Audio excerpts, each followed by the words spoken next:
Seems like we've had a lot of response on the on the podcast. It was good, man. It was definitely a lot of response. There was some positive and negative. But so today I wanted to kind of go through some of those comments first. Well, first off, and dissect some of it, because obviously some of the things were because you've been out for a long time. Some of the things have changed, which I kind of explained that a lot in the comment section, because a lot of people, I wanted to make sure people weren't trying to discredit you just because you had been out for a long time. Let's go ahead and recap first then. So if you don't know, Brian was a ex-Jehovah's Witness. It was quite some time ago that you were associated with the organization. You got family members that are currently in the organization. And obviously it was not the best experience for a lot of reasons. Can you just real quick give the gist of Jehovah's Witnesses and like some of the stuff that you did have to deal with? Oh, wow. So having to deal with, total control. The organization has total control over every aspect of your life. So there is no outside thinking other than what is published from the governing body of the Watchtower Society. So Jehovah's Witnesses are completely 100% controlled by the governing body of the organization. So just normal things you cannot do. I think we covered some of that. There's no birthdays, no holidays, things of that nature. No military service, no voting. So I have got a lot of comments about the changes that have been made in the last 30 years since I've been a part of the organization, which I'm awesome. I love that. I love that people commented on that and kept me up to date. I mean, I didn't feel like I was being attacked at all. I felt like that the people that were commenting were giving me information because they didn't want me to get attacked, right? So I had several comments like that, and I really appreciate that. Marie? Did you find it therapeutic to share some of this story with people? At first, no. I had a rough week after, because I've never spoken out against the organization of Jehovah's Witnesses. I have never spoken openly and thoroughly about what I experienced growing up as a Jehovah's Witness. So there was some trauma there for me. I know that Kyle and I really felt your pain throughout that, with you sharing such vulnerable things. It was hard, I know. The great thing about that is I have people, I'm surrounded by people who love me and care for me and understand that. My sponsor has been very supportive of me doing this. If it helps one person, it's worth it. My girlfriend's been really watching me this week because it's been it was really tough for a week or so, but I needed it. I mean, it's therapeutic for me in the end, right? It's all about growth, right? It's all about, letting go of trauma, and that experience of growing up as Jehovah's Witness was very traumatizing to me. Now, there's a lot of people it wasn't. That's great. And I've had comments like that. But for me, I grew up in Jehovah's Witnesses, meaning from diapers on, okay? So it was a traumatic experience for me. It wasn't something I went in and said, oh, I'm going to check out Jehovah's Witnesses for a couple of years and I'm going to get the hell out, right, when I don't like it. So this was a lifelong thing for me. So can you imagine, this is what I want people to imagine. Imagine everybody you knew at the time, everybody just disappears from your life like that. How would you feel? Everybody loved you, supported you, had your back, and then one day, boom, it's all over. That's what it's like being disfellowshipped as a Jehovah's Witness. That's what shunning's like. What do you feel like got you over the hump after the week or so? Because I'm sure, is it a gradual thing? You just started kind of coming to terms with some of the stuff that we discussed, or did some of the comments and stuff that people, mentioned, did some of that help you? So it was quite a few things. A lot of it had to do with the comments I got. Yeah. People that experienced the same thing, or people that showed support. Now, there were a few negative comments, and I just brushed them off. Sometimes, I mean, there are trolls, Jehovah's Witness trolls on everything that you put out about Jehovah's Witnesses, so I really don't give a shit about that. That doesn't bother me at all. Go ahead, Marie. Did you think that it was going to be more troll comments than what we actually received? Because I did. Yes. Yeah, I did. And so I was pleasantly surprised by that, especially the fact that there is some of my story that's out of touch with today because, I'm talking about 30 years ago, right? Right. So that's why I wanted to clarify that when we started talking today. It's like, hey, guys, whoever's watching, listening, whoever sees it, this is, 1991 was the last time I stepped foot in a Kingdom Hall, okay? So, Well, and I noticed a lot of the comments that were kind of correcting some of the information and everything. They were people that were obviously ex-Jehovah's Witnesses that experienced the same exact thing, and they just wanted to correct it purely because they were more recent. And they wanted to get you that updated information and make sure that, honestly, the podcast as a whole was as complete as possible, because we don't want to put out misinformation or anything like that. Old information is not really misinformation, though. It's a work in progress. It's building on things. Right. So I looked at it like every ex-Jehovah's Witness who commented, this is part of their story too. This is not just my story. Okay. This is part of their story too. And I appreciate them chiming in on the comments and saying how things are today. I had a former elder really go through how the structure is now in modern times, right? And that was really helpful for me. And it was probably really helpful for anybody else who looked at the podcast from the last time we did to understand Jehovah's Witness structure a little bit better. And, those things I really appreciate because it's not just my story. This is a story of thousands of ex-Jehovah's Witnesses throughout the world. I'm not by myself in that, and I was looking for sympathy. I had somebody say something about sympathy, and, that's not what I was looking for. I was looking to tell my story of trauma because my past as a Jehovah's Witness had everything to do with my addiction for 25 years. Growing up in that, with those beliefs really shifted who you were as a person. And, so many other people could relate to that. Like you said, there are always going to be trolls. Right. It's kind of just part of the business. And I think one of the things that I don't know about Marie, but I was kind of worried about it once I saw those. I mean, you can tell how raw some of it all still is, especially since we went through it in such great detail. I was worried some of that was going to have that negative effect on you just because it's so fresh again and you're bringing all of it back up. So the fact that you have to be able to process things. So the fact that it only took like a week-ish and you were kind of back to, okay, this was a good thing and this is kind of what I wanted it to be. That's awesome. Did you check in with your therapist since we've last talked to you? Yeah. Yeah. Has that been a source of support for you? Yeah, actually it has. Having a therapist that understands that dynamic of my life because, there's so many things without therapy, without recovery, without the people I have around me, I wouldn't be alive today. And that's a fact,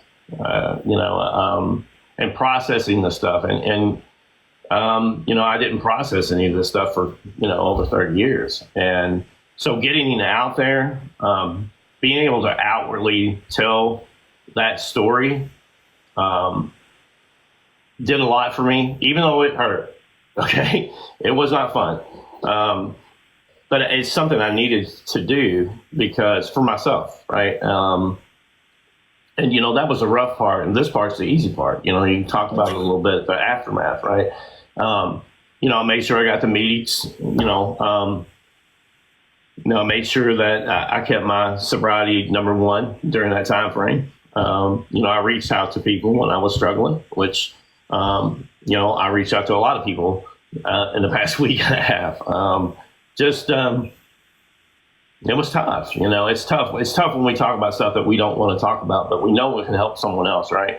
And it's kind of like, I look at the comments, and even some negative comments, I look at it like I look at recovery. And that is, everyone's story is different in recovery. And I support everyone in recovery, no matter how they're recovering. I get a lot of shit for that too. Let me tell you, way more shit than being an ex-Jehovah's Witness, comes on a podcast. Because right. We know that. Yeah. We know that. Yeah, absolutely. Because it's about isolation. Okay. And so for me, I was isolated for so long, for so many years.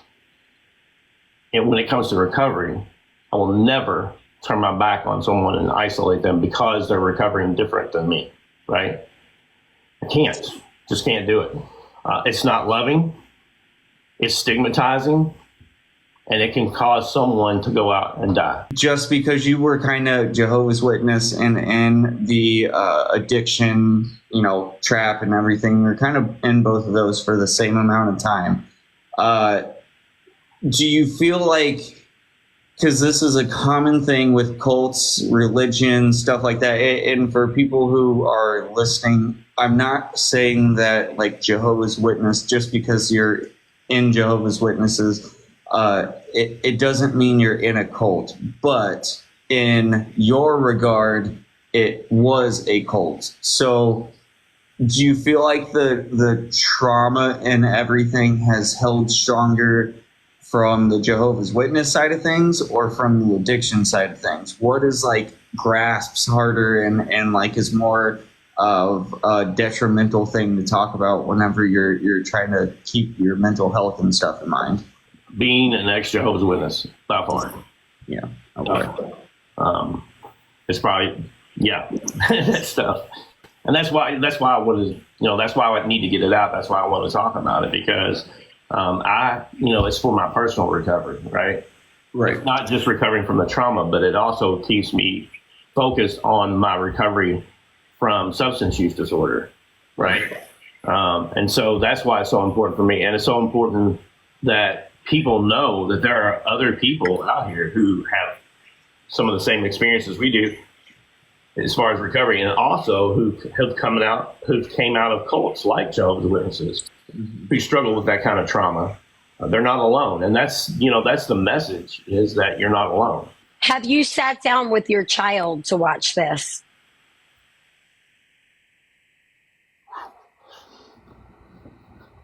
I was wondering if you had shared. I'm sorry. I think that might be something that you could work towards, that might be healing though for you, because to be able to sit down and say, like, I work hard today so that you don't have to live the way that I grew up. Yeah. I was wondering it with your mom or sister or anything too, like even just sharing it out with them. I was wondering who all you'd sent it to. So that's funny. I know eventually it will get to them. And, it was so funny. Last weekend, I went to my aunt's on my father's side, who's not a Jehovah's Witness. And they had, my aunt and my cousins had watched the last podcast, right? Because they caught it on, I announced it on my Facebook page that it was going to be on there. And I had no idea, right? And it was a great discussion I had with my aunt and my two cousins last weekend, because they had no idea. We grew up together and they had no idea, Wow. And so even people having that kind of knowledge, of what things were like, and they didn't know. So like in the 70s and 80s, man, I mean, that was old school. You didn't talk about trauma and things of that nature back then. You didn't talk about your dad's alcoholism, It was a family secret, Right. You knew that people knew, but they didn't really, really know, So they also didn't know what it's like, growing up as a Jehovah's Witness, which is different, right? So it was a pretty interesting discussion I had with my aunt and cousins last weekend. It was pretty cool. And they were very supportive. They've been very supportive of my recovery as well. Nice. So it was kind of a healing journey with them as well. Even though they weren't part of Jehovah's Witnesses organization, I grew up with them. So just talking through that trauma with them was kind of healing, you know. So did they tell you that they never saw like the way that your, you know, parents tried to raise you, or did they just not see it, or were they blind to it? Like, yes, like my aunt knew. I mean, my aunt, lack of a better term, my aunt rescued us so many times when my dad was in an alcoholic rage. Right. That, you know, my mom would come call my aunt and she would come get us. And that was like a family secret too. No man in my family knew except my aunt and uncle. My aunt was very active, and she's basically she would come, she lived like a street over, and she would always come to our rescue, so to speak, help us get out of the house or whatever when my dad was having one of his fits. So she knew that they argued about religion all the time, right? And she knew, of course, that my dad was a very volatile alcoholic. So the conversation I had with her was a little bit more in depth because she knew some of the experience I had as a child. So it was good. It was healing for both of us. We were expecting like maybe a current Jehovah's Witness to hop in somewhere in the comments, but I remembered you saying multiple times that like they promote so much about ignore the lies and only pay attention to what we're saying and all that stuff. So I guess it's kind of one of those, I don't know if a current Jehovah's Witness would ever say anything about it unless it got super, super big. One, they're not supposed to. How's that? Right. Secondly, if they do it, they'll do it as trolls. They won't do it openly, you know, because I will hunt them down and I will turn them into the elders. I'm just teasing, but they won't do it. You know, there's no way. But there will be a time where they'll come on air and question what I've said or question what others have said on the comments. They like doing that, you know, and it's just, it is what it is. So there's been so many people, so many thousands of people that have been harmed by their policies and practices that, in fact, I got a message the other day. This is crazy. So there is a protest September 13th, 2024 in Washington, D.C. by ex-Jehovah's Witnesses called Shun No More. So they're doing a protest in Washington, D.C. in September. And they do it every year. I didn't know it until this year. So if it's large enough to organize that many people to march on Washington, D.C. in a protest about shunning, right? It's a rampant problem within the organization of Jehovah's Witnesses. I'd be really curious to have a Jehovah's Witness on here, but it can't happen. It can't happen. There would be no way. Well, I will just say this. If a Jehovah's Witness ever comes on to your podcast, they're a weak Jehovah's Witness, okay? That's what I want. Devoted, faithful Jehovah's Witness will never come on your podcast to answer questions. There's no way. So, you can rest assured that that's not going to happen, right? Why do you think that is, though? Because obviously doing the door-to-door and everything, they promote so much about we want to bring people in, but at the same time, I feel like it's got to be something with if they make it too widespread, it's going to be like people are going to start seeing into the bullshit. And I feel like maybe that's why they're afraid to do stuff like that. Well, I mean, you know, we talked about this last time. Look at all the changes they've made in the past 6 months. Right. Okay. And so, and all these changes have nothing to do with Scripture. Right. Absolutely nothing to do with Scripture. All these changes they've had in the last 6 months or so have everything to do with the governing body. For instance, can't wear beards. Or now you can wear beards. Before that, you couldn't. Now, why is that a big deal? Well, I'll tell you why it's a big deal. Because Jehovah's Witnesses will judge each other within each congregation. Okay? So that means if I come in with a beard before the change, I couldn't be a ministerial servant. I couldn't be an elder. I would probably not be asked to do public speaking at the Kingdom Hall or anything like that because of the view of beards. Same thing with women who wear slacks. Mm-hmm. They just changed that where women can wear pants and slacks. You think women in the organization, in the Kingdom Halls, don't judge each other if they happen to wear slacks to the Kingdom Hall? Yep. So they have all this internal stuff going on too, within the ranks. And, I had someone comment that they're not a secret society, but yes, they are. Because the leaders of the church, so the elders, have a secret book that nobody else has. It's called Shepherding the Flock. And it is a book about how to discipline the guideline, how to guide and discipline the members of their congregation. So yeah, that's a secretive book that they have, to try to govern their congregations.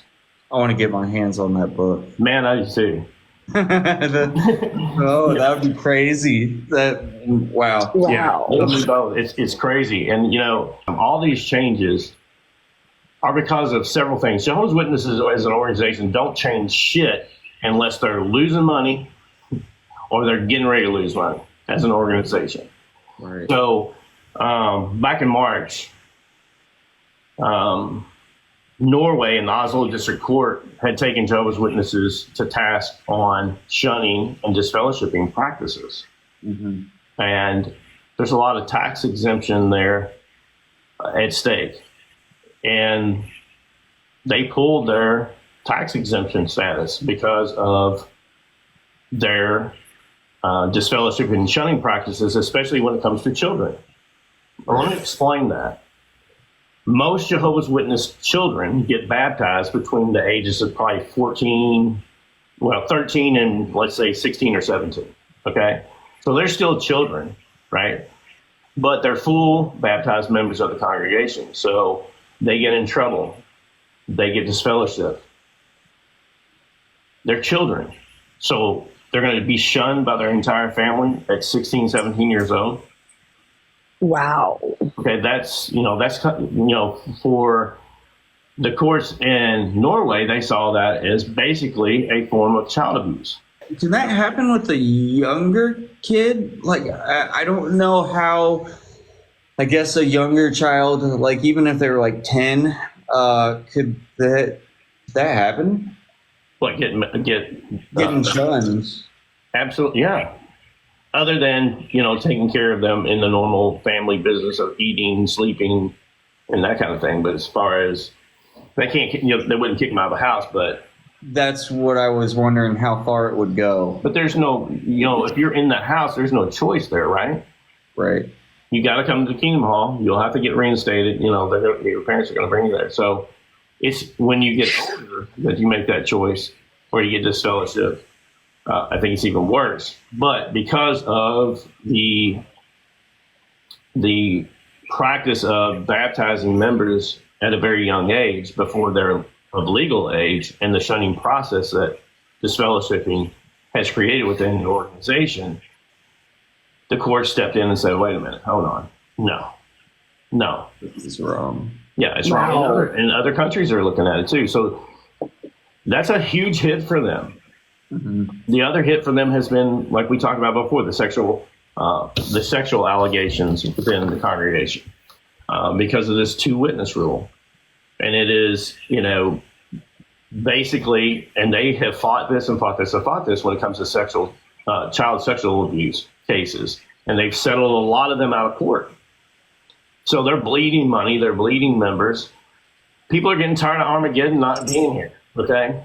Right. I mean, they've been declaring Armageddon since like 1858. It was right around the corner. Well, it's 2024, man. Okay.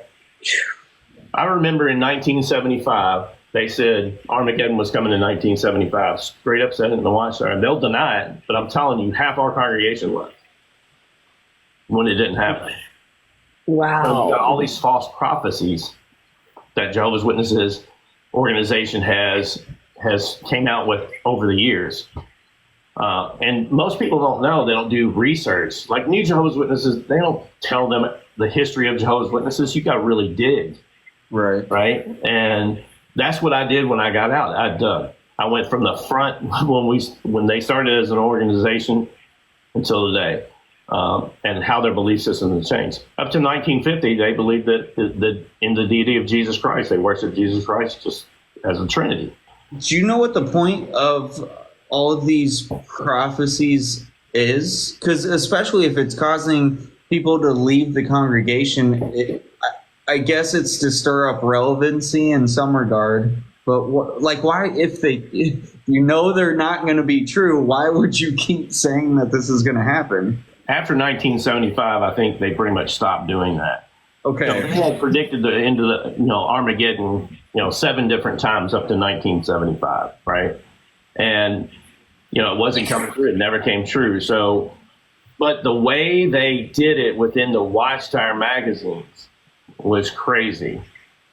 In that they posed it as a question. Okay, so think about it. Could it be that 1975 would be the start of Armageddon? ? Then when it doesn't happen, they come back on the members and say, it's your all's fault that y'all were seeking something that, we never said was going to happen. That's mental manipulation. Absolutely. And that's the organization does that all the time. If you happen to hear the governing body ever speak on jw.org, they sound, a bunch of idiots, uneducated. They try to sound like Mr. Rogers. It's such a joke, man. And just knowing that all these changes they've made recently has an effect on people. Right. They don't come out and say, hey, we apologize, we were wrong about this, or we were wrong about that. No. You just change the rule and everybody keeps moving on. I'm hearing that they're going to just get rid of disfellowshipping and shunning altogether soon. And reinstate everyone that's disfellowship. And how's that? It's a slap in the face, man. Right. If that happens, and that's just speculation, but it's such a slap in the face because how many people have went their whole lives being shunned from their family, ripped away from their family, families ripped away from someone that's Jehovah's Witness. And I know my mom and the rest of my family suffer because I'm not a Jehovah's Witness. I know they do. They probably suffer as much as I do. But they're remaining faithful and all that. Can you imagine the organization coming out saying, you know what? We were wrong. I wonder if those rumors are kind of surfacing just because they are getting all this backlash, and maybe they are trying to get some of those people that were disfellowshipped to come back, and it's just kind of a ploy like, oh, we're thinking about reconnecting you with your families and your friends and everything, so why don't you just go ahead and get started with that? So everything with them is about money. Right. So if they feel their tax status in any country is going to be affected or they are losing too much money, they absolutely will do that. Right. And that's the scary part about that. And you think about things like blood, not being able to take blood transfusions. What if they change that? Okay, that'd be great. All the Jehovah's Witnesses in the world right now are going, great, that'd be awesome. What about the people who died because they didn't take surgeries? Right. Bled to death because of a car accident, or like my cousin shot himself in the head, couldn't take a blood transfusion to save, to try to save his life. What about all those people? Think the organization's going to come back and say, oh, just like these changes, no explanation for them, like the beards and the pants and all that kind of stuff. No real explanation on, the changes, and it's not, and here's the thing, bottom line, it's not scriptural at all. Right. None of it's based on scripture. It's based on man. Wow. And rules. What were some of the things that you missed that you wanted to talk about? Because I know you said you had quite a few things, and there were some corrections like the funeral stuff, which we'll get into that here in a little bit. But what were some of the big things that we didn't? I think it's so fun. One of them was funerals because it had been so long since I've been to a funeral. I forgot. Yeah, pretty much forgot how they were, but it's all about proselytizing, right? So I had someone point that on the comments, which is absolutely awesome. because I really don't, I really didn't know how to answer that at the time because it had been over 30 years since I had been to a funeral. I've not been to one since I've been out. Another one was, I had somebody comment that that Jehovah's Witnesses do not believe that Jesus Christ died for their sins. Yeah. That is not true. They absolutely do. It's the way they handle Jesus. We talked about that last time, that he's not deity. If I would ask people to research a little bit on Jehovah's Witnesses if they're interested before they jump on here. Because there's a lot of answers out there. There's a lot of information out on, just Google it.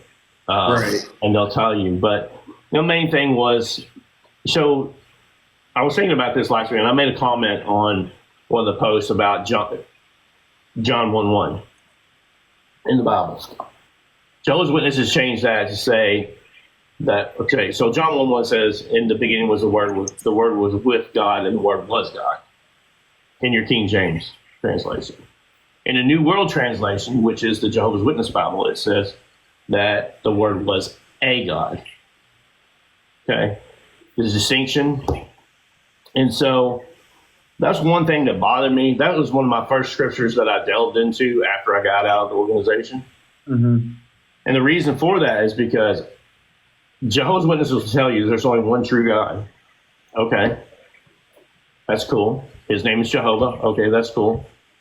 So when you take John 1:1, you break it down and you say Jesus was a God. There's only one true God, that's Jehovah. Now, if Jesus isn't a true God, then he's a false God. You get what I'm saying? So is this where someone had commented they also believe that Jesus was Michael before he came to Earth? Michael was And Earth. that's true.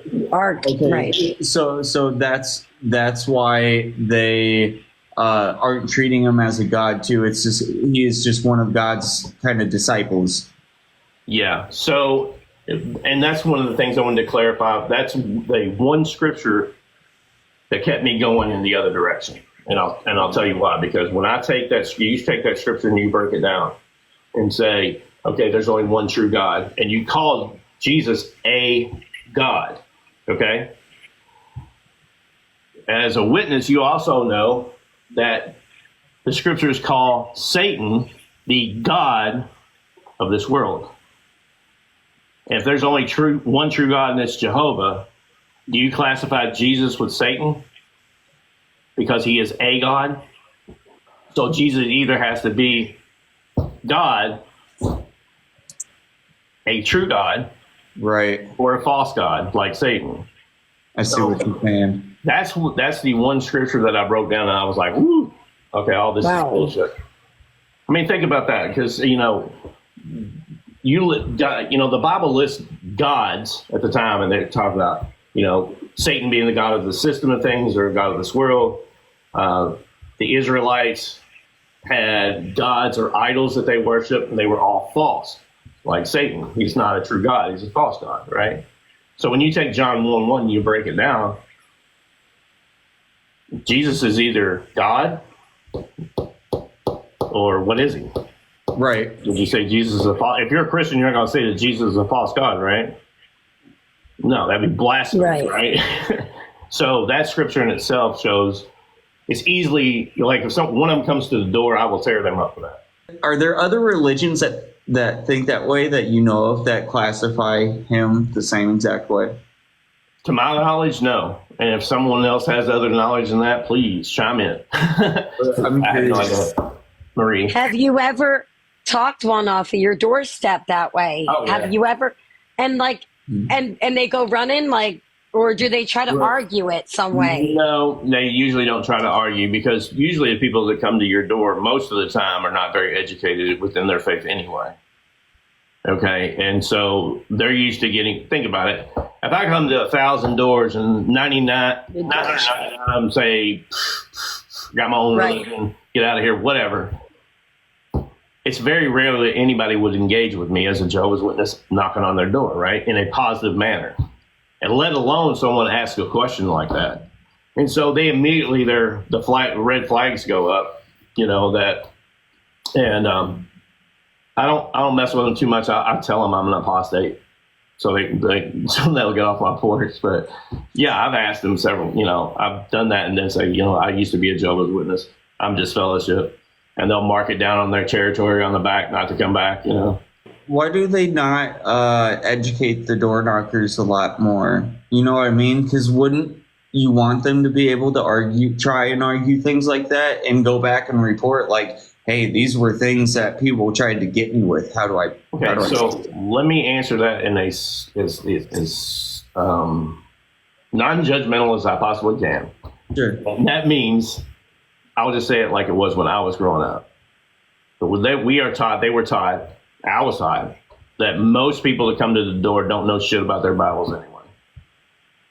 Wow. Most Christians don't know a whole lot about their Bibles. And that's what we were taught. So the chances of me running into you being scripturally sound was like winning the lottery. Right. Honestly. And that's what we were taught. But do they give a certain script that you're supposed to like knock and there's like the script that you kind of lay? Yeah, you have a script. I always had a script, Right. My name's so-and-so. I'm from this Kingdom Hall, and I got the latest issues of the Watch Iron Awake magazine, and da-da-da-da. And they have some sort of book or something that they write down like details about you, because I remember one time I was trying to be so polite to the people at the door, right? That was like, I shouldn't have tried to be so polite, because now they come back, they're like, hey, is Marie there? And I'm like, that's called a return visit. and they like, and then they're like, ugh, they keep coming back. That's why. So you need to politely tell them, you have your own faith and not interested and don't want them to come back. Because if you engage with them, they will consider that a return visit and they'll write all that down. So they'll come back to you when they're in the neighborhood, Yeah, they keep coming back to me. Yeah, it's time to not be so nice, Bernie. Sometimes you can't. Right. That's what the problem is. I didn't know how to like politely tell them like kick rocks. Like, I'm not interested. Just tell them one of your best friends is a. I got it now. I know what to say now. I got it all. Just tell them you're an apostate. They'll run. Just say that. That's all you got to say. I know what to say now. Oh my gosh, it's so funny. But yeah, they are. It's been very, therapeutic this time, being able to just laugh and talk about it, openly, because, the last conversation we had it's pretty tough, but I got through it, and that's what it's about. It's about this healing journey that we're all on, recovery. Right. You've been very open about your healing journey, which actually inspired me to like dig a little deeper, because I was still, even after almost 5 years of recovery, I was still struggling with this. This was my biggest, pain, my biggest influence in my life was being a Jehovah's Witness and being shunned for the last 30 years. When we carry trauma and we hold on to it for so many years, we're so ashamed to break them layers down. I always consider myself a man's man, but I cried before we got on there. I cried after, and I probably cried for the next 3 or 4 days after that about, dealing with that trauma. And that's what it's about, man. And I'm so proud of you. And that's, that's why I wanted to, if it helps one person, and that's what helps me. So when I'm feeling down or when I'm feeling overwhelmed, which I did, I always try to help someone else, reach out to someone else, try to help someone else, because I can be selfish in my own bullshit. I'm going through trauma, and everybody should the world should stop. The world doesn't stop. So how do you get by? Well, you got therapists, you got people that love you around you, and you go help somebody, and that's what it's all about. And, same thing in recovery. I approach my recovery the same way as I approach this trauma. I know that because I've been through this trauma, it helps me in recovery with other people, not just my personal recovery, but how I respond to other people in recovery. Right? And so do I turn people away who don't recover the way I do? No, that's what happened to me. I'm a staunch 12-stepper. which contradicts most of my belief system in my head. Right. And I saw Meg even said that in the comments, and Aaron, and they were saying, like, you know, some of what they were hearing you say kind of reminded them of like AA, NA. And it's kind of weird that you ran towards something that's so structured like that when you had such a negative experience, but different things work for different people. But that's also what you were used to. It's what made you comfortable because it's what you were right. used to. Exactly. So I was used to that structure, that tight structure as a Jehovah's Witness. Yep. But when I recovered, that tight structure helped me to get sober. Okay, I'm sober, I've been doing well, but it didn't block my mind from being open-minded, right? And so every opportunity I have when I chair a meeting, I share MAP program information, harm reduction information. Do I take a lot of shit? You betcha. Right. We live in a different, listen, I'm not stupid. AA has an 8 to 10% success rate at the most. Okay. And so many people have been turned away by 12-step programs in general and saying, well, it works if you work it. No, it doesn't. There's a lot of people that work the program and it doesn't work for them. Okay. When 8 to 10% success rate, you mean 90% of people are going to fail. Okay. There's got to be other ways. Right. And so I will stand on that. I will die on that hill. And, you know, if if it ever comes to a point where, you know, Brian has to leave AA because we just ain't jiving, I'll leave AA. Well, I was trying to find the comment again, but someone had said, I don't think I'm going to find it. Someone had basically said that you were still kind of trapped in the JW side of things, just like because you're focusing on the trauma and all that stuff. You have to be able to work past your traumas, obviously. Mm-hmm. Do you feel like you are having a hard time moving on into other things because you do focus on it? Because people think that with recovery also, which is why a lot of the AA rooms and stuff kind of are iffy for some people because they're still focusing on it. I took offense to that comment because that person doesn't know me. Right. Doesn't know my life or what I've been through. And so you got to give them grace, right?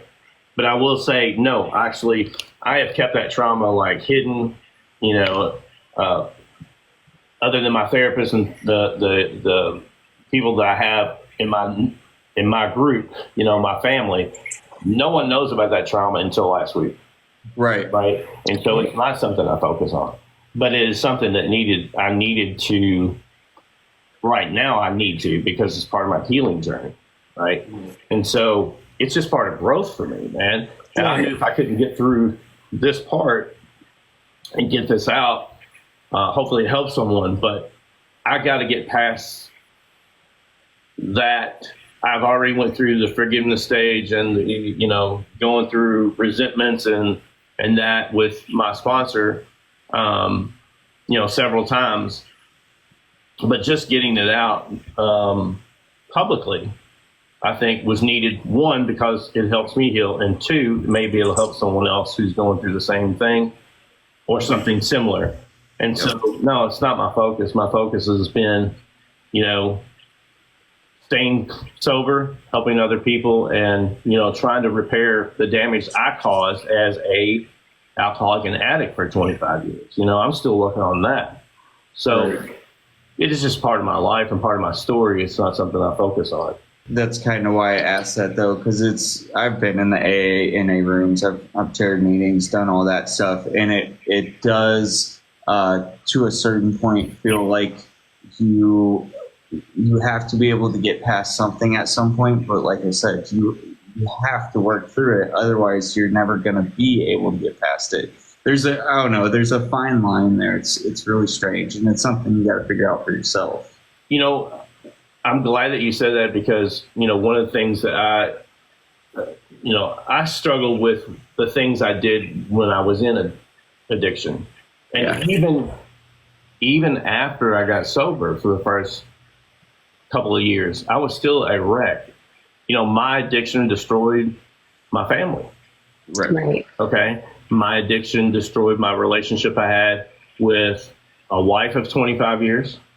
Even after I got sober, I probably got worse for a while after mentally.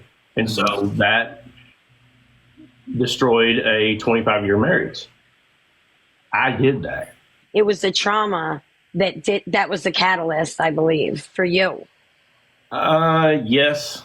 I will say after years of researching, yeah. But at the end of the day, I've got to look at myself in the mirror, right? And I don't have a relationship with one of my daughters because of... But that's just you taking accountability for the trauma that was unnecessarily caused to you. Yeah, and I need to take accountability. Right. And we all have to in our recovery, right? We did a bunch of shit. I walked all over people. I used people. I was a bad person. I was a piece of shit. Okay. I did whatever I had to do to get my fix, straight up. And if I had to rob my grandmother, her perk 30s or whatever, my ass was in there stealing them. Right. Shit like that. So I've got to take accountability for that. I also have to take accountability for my shortcomings with my person, with my immediate family, with my son and my two daughters and an ex-wife. And, that's been a healing journey. Right. And so we got divorced like 3 years ago. We get along great now because I'm not the same person I was 3 years ago. Right. And so those are the blessings of recovery, and that's the blessings of going through trauma and working through trauma. You get to see what's trauma and what's you. Right. And so... That's something that I was about to ask. Do you feel yourself falling back on, like saying that, oh, this happened because of my previous traumas and all that? Do you have trouble recognizing what could have been trauma and what, is you? So I think this. I know this may sound a little goofy, but I like to watch a lot of crime shows. Sorry, and they always talk about the serial killer had this going, and I look at that and go, that motherfucker didn't go through nothing compared to what I did to, and I'm not a serial killer. So yeah, I recognize the fact that I've been through trauma and that, but I will not cut myself any slack when it comes to accountability. I won't. Right. Trauma or not, there were decisions I made that I could have made other choices, honestly. And I know that because I know myself well enough to know I know who I am internally. Now, when it came to like how I treated other people, got along, how I lied all the time and all that, that was part of trauma. Because my first inclination to do, like when my wife and I had an argument about anything, it would be to lie, no matter what it was. But that was my trauma response when I was a kid. Automatically lie, or manipulate so that I could get around any accountability. And thank God I don't do that anymore. I face it head on. It's not pretty sometimes, but you have to, right? And so I won't make excuses for myself when it comes to my trauma. Because yes, it has something to do with it. But because I have the capacity now, I'm clear-minded to make choices. And as a clear-minded person, I made choices that were wrong. Right. So I have to be accountable for those. I think that's a kind of a big trap that people fall in whenever they're in early recovery. Is it's everything is woe is me, what happened to me, none of this is my fault. Because you're right, we look for the reason to lie about things and all that stuff, and it just, that's what puts you back in that place where you could fall back into addiction or give way to your trauma or whatever happened. Yeah. You have to build those new coping mechanisms and ways of life to be able to get past it. Yeah, and that's part of the amend process. Process for me. I think that's really important. That's one of the principles, of AA that I really, really, really think is important. Mm-hmm. It was important for me anyway, personally. in my recovery was to be able to go to these people in my life that I screwed over, that I treated horribly, that I treated badly, and apologize and explain and walk through. And I can't tell you how many conversations that my ex-wife and I have had about situations or how I handled situations and why I did this and why I did that. And I've been very, we don't have them now, but, in early recovery, having those. And even when we were divorcing and going through our divorce, I tried to at best explain why I did certain things, and some things I couldn't explain. Some things were a trauma response, right? And so it has drastically improved my relationship with her, and relationship with other people around me, because I am willing to be accountable and be called out on my bullshit. And I don't know. I don't want my trauma to be an excuse for me to be a dick. There you go. All right. No, that's good. And I've had used it before in the past. And, so you know yourself well enough to know what things you need to work on, what your character defects are. And I sure as hell know what mine are. And, I try every day to be a better person than I was the day before, and, that's all I can do, right? I can't fix the past. I can't fix what I've done, but I can look forward to the future and not make the same mistakes I made in the past. Right? And you're doing a great job. Yeah. You are. Yeah.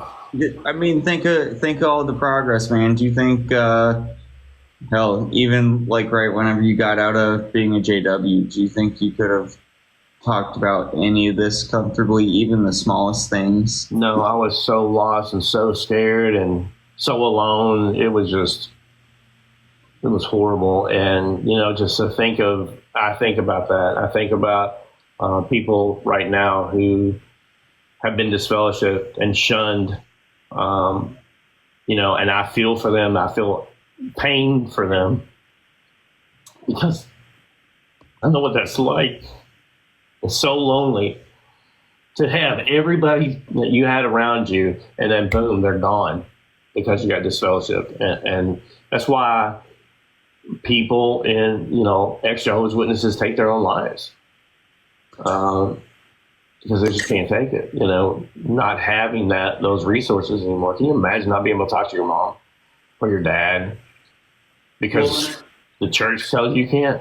I feel like people in recovery can understand that, or people in active addiction can understand that to some extent, but it's very different whenever your parents are against you because of your addictive choices and stuff like that. This is straight up religion. It's not they don't want to talk to you right now. It's they will not talk to you no matter what, because they're being told they can't.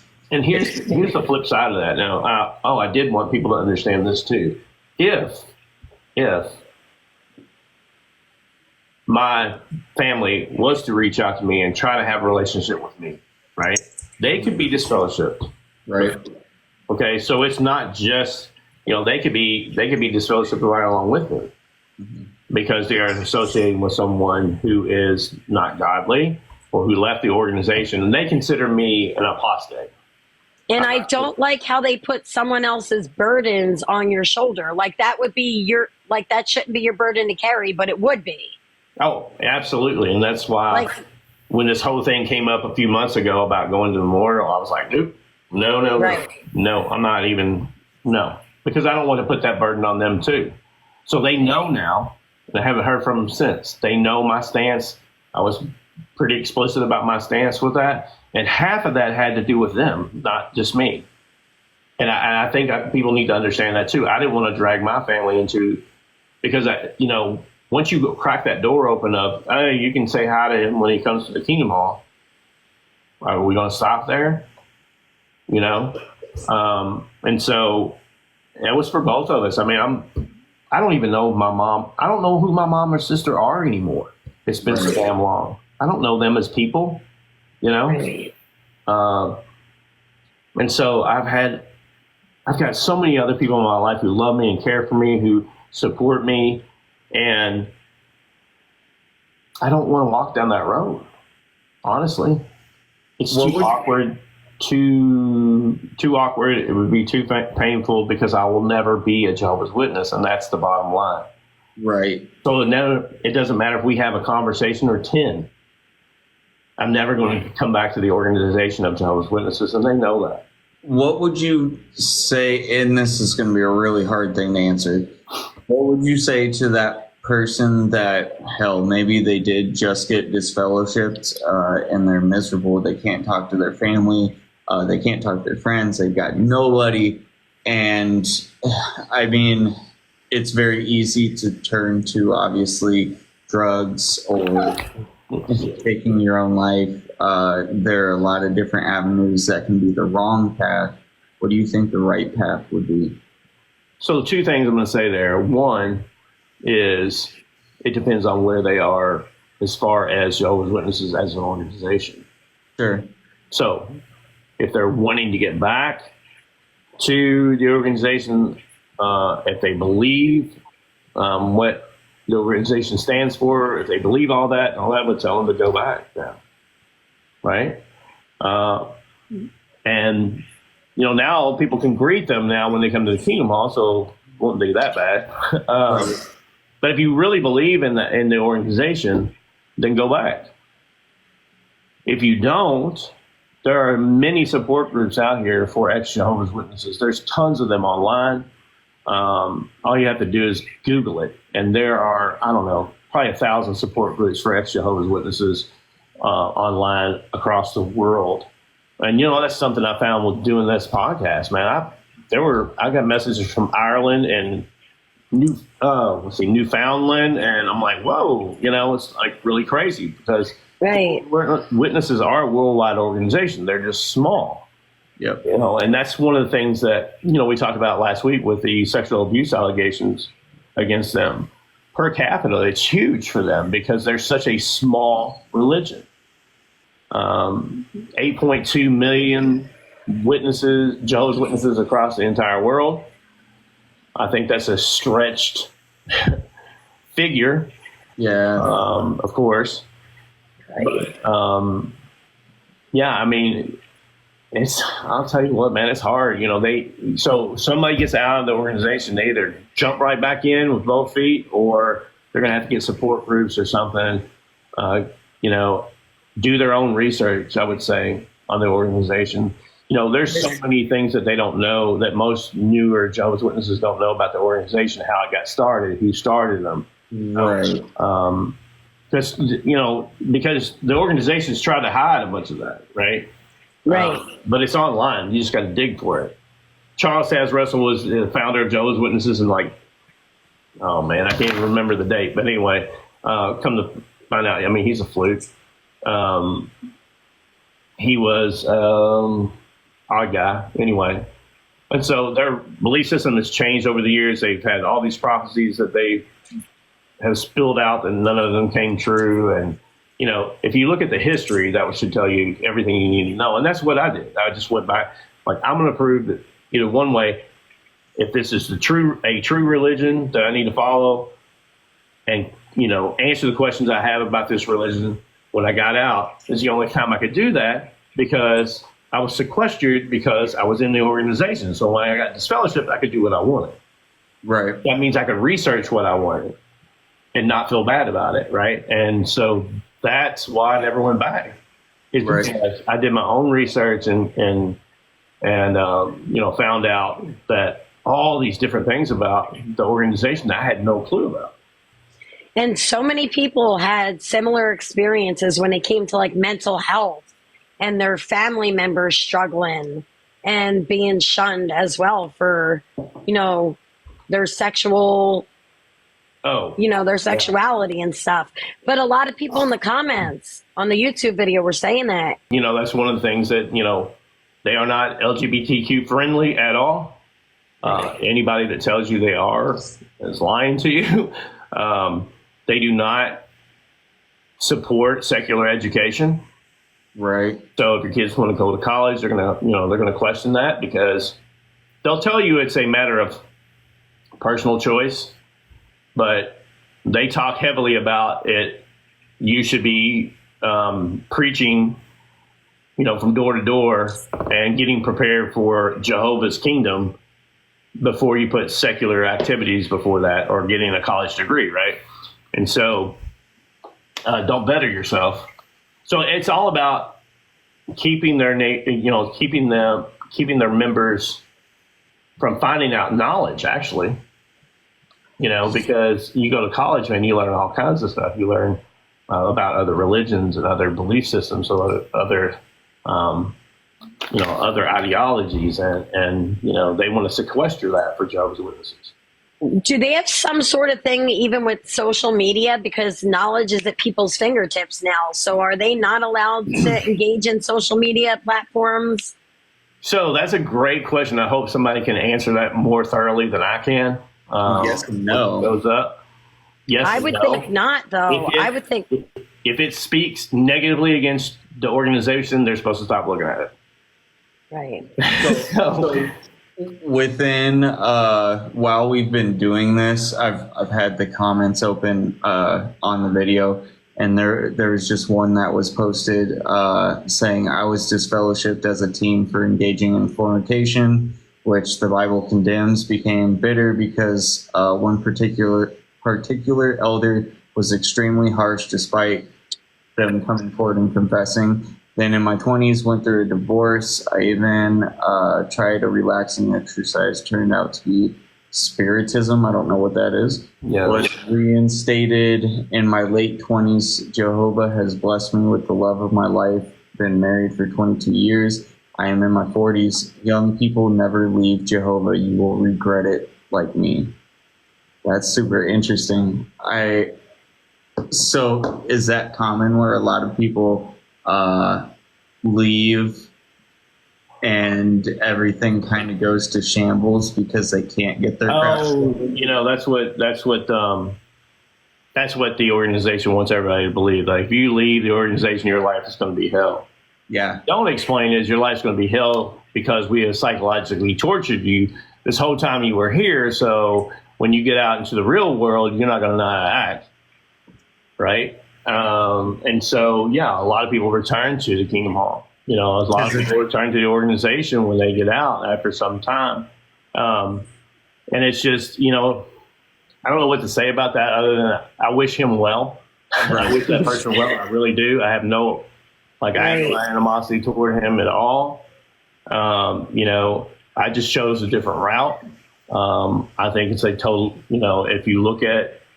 if you do your research on the organization itself and you look at the belief system and really see if it's biblical or not, he would probably find out that it's not.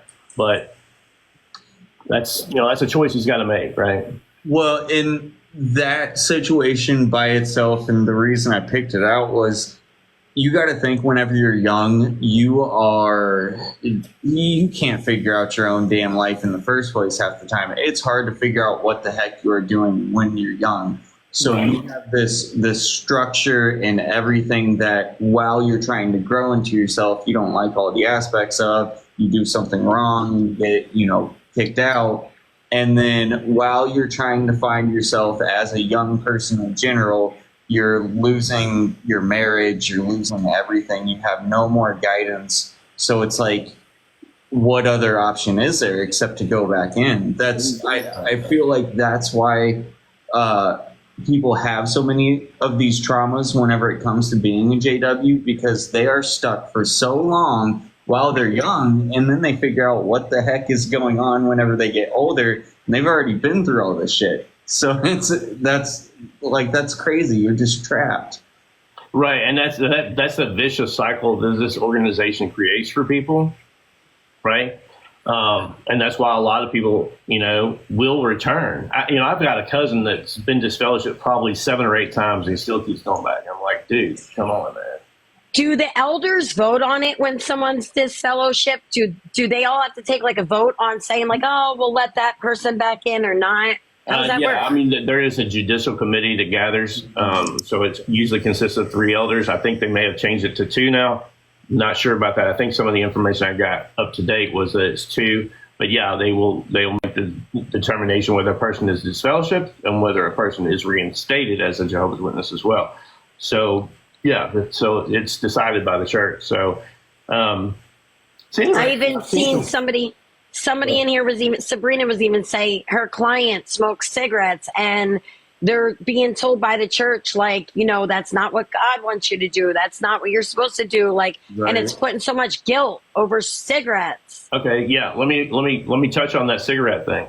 Yes, you're not allowed to use tobacco products as a Jehovah's Witness. You can be disfellowshipped for that. I had an aunt that was disfellowshipped because first of all, she married a man that wasn't a Jehovah's Witness. Second of all, he was a farmer, and what he grew was tobacco. And she helped him cut tobacco and strip tobacco every year.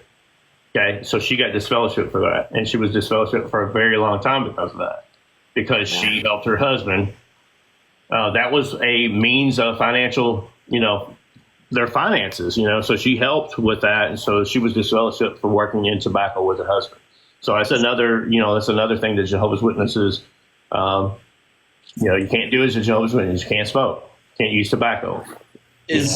Is it like that with other drugs as well? Like, are psychedelics and stuff promoted in any way? Or I'm just curious because I wonder if stuff like that would make you have kind of maybe some spiritual experience that could make you go against them. I'm sure they are against all forms of drugs. I can tell you that. Okay. Now you can drink alcohol as a Jehovah's Witness. That's many of them are. I'm just saying many of them are. Drink too much. I mean, I know my family members did.